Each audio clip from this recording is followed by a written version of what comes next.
syempre alam ko na na impeachment ito.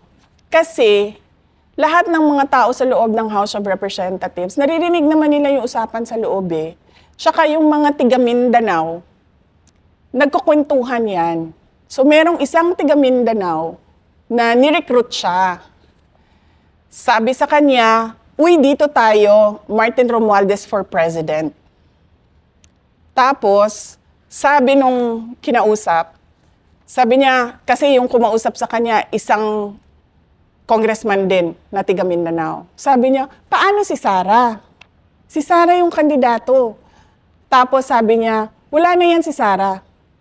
Sabi niya, i-impeach nila yan. So doon ko unang na-confirm. Itong ginagawa lahat, makikita mo sa pronouncements ng Makabayan, impeachment.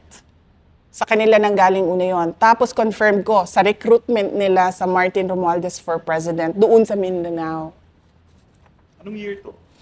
2023. So, isang taon pa lang after yung manalo. Kasi kung makita nyo sa mga sumusunod na budget, nandun yung AKAP, AIX, tupad na pinamimigay nila sa bagong Pilipinas caravan nila. Kasi iniisip siguro nila, yun yung paraan kung ito yung vehicle, kumbaga, sasakyan niya papunta sa presidency, yung pamimigay ng pera kung saan-saan. Na hanggang ngayon, by the way, walang tumingin kung totoo nga ba yung mga recipients doon sa AIX at sa tupad at sa AKAP na nilabas na pera ng gobyerno.